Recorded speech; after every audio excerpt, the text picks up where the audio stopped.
get you in the camera, buddy. Okay. Hi, Charlie Kasorik, Jack Bench Woodworking. It's time for another shop update. At my last video, last shop update, I asked for feedback on how frequently you would like to see my shop updates, and based on that, I'm going to try to do these once every 2 weeks. So that's my resolution anyway on my shop updates. The big news here in the Charlie Workshop, Jack Bench Workshop, is I got a new dog. Yeah, I got a new puppy. I call him Zippy. Zippy, I got him from a local rescue organization called No Dog Left Behind. Zippy is supposedly about 2 years old, and he's just been a great guy. I really like having him here. It's been a couple of years since I had a dog, and it's just so fun to have a dog in the house again. Zippy is, we don't know, they said that they think he's a Dachshund mix of something, maybe a Spaniel. I don't know. He's very easygoing, good guy. I mean, look at him. He's just sitting here posing for the camera, just as relaxed and happy as can be. He's not too crazy about power tools, but no, it's just great having him here. So anyway, that's my big news.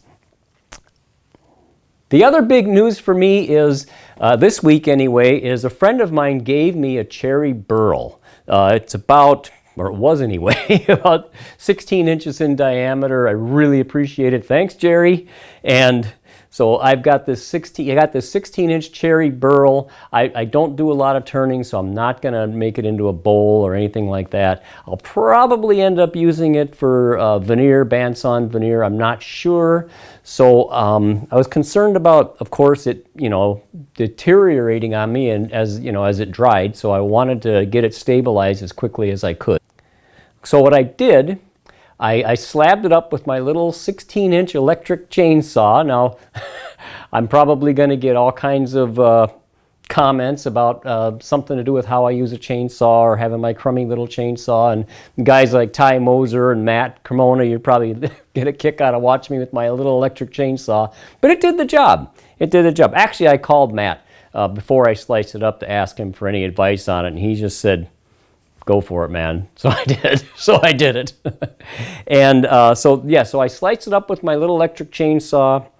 And then I wanted to stabilize it, so I decided to use the old wood turner's trick of soaking it in alcohol. So first I thought I could put it in a wheelbarrow and fill the wheelbarrow up and cover it with plastic. Well, that didn't work because I just didn't have enough alcohol. I probably needed 10 gallons. So what I did, and David Marks, I got this idea from David Marks. I took a plastic bag, I put the slabs in a plastic bag, and I poured the alcohol in there so it wouldn't need as much alcohol to cover it. Well, that still didn't quite do it. I put the slabs in the plastic bag, I poured alcohol on them, and the bag, of course, the plastic bag, the bag's bowed out at the bottom, and the alcohol wasn't going across the top of the slab. So then what I did, I took blankets and towels and rags, and I shoved them around the bag inside the wheelbarrow, and that pushed the bag in tighter to the slabs and brought the alcohol level up. Well, that still wasn't quite enough, and I'd already put 5 gallons, at least 5 gallons of alcohol in there, and I didn't have any more. So what I did, I went around the yard and I got a couple of rocks because there were some big voids in there. I plopped those in the big voids, and that didn't cut it, but there were lots and lots of little small voids around between the slab and the plastic bag that were full of alcohol. So I took a bucket and I went around. I've got river rock in the garden around the house, in the flower garden around the house. So I took a bucket and I scooped river rock out of the garden, and then I poured little smaller rocks around the slabs until I finally got the alcohol level, and it finally got it just up above the top of the slabs. So then I sealed off the plastic bag and I wheeled the thing into the garage, and I'm going to let it sit for a while and we'll see how it turned out.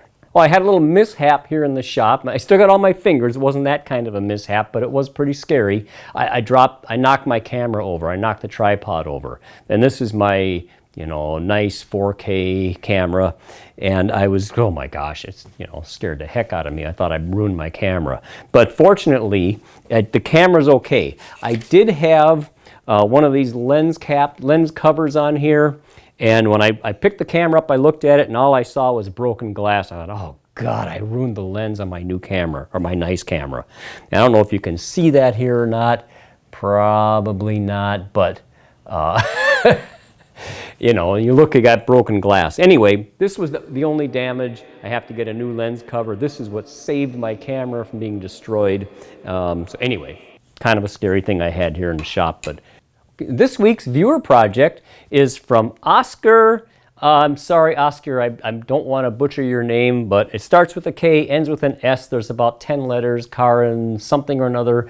Like I should talk about guys whose last name starts with a K and are difficult to pronounce. Regardless, but Oscar is a 22-year-old woodworker. He lives in Lithuania.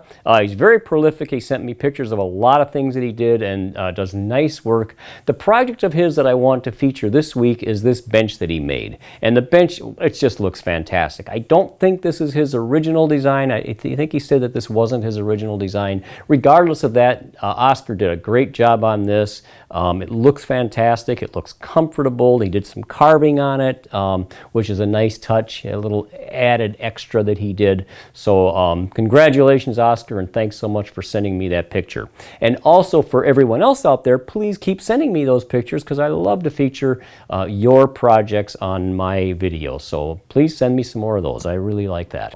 My featured YouTube video this week is from Paul Jackman of Jackman Works. I've got his sticker right here, Jackman Works.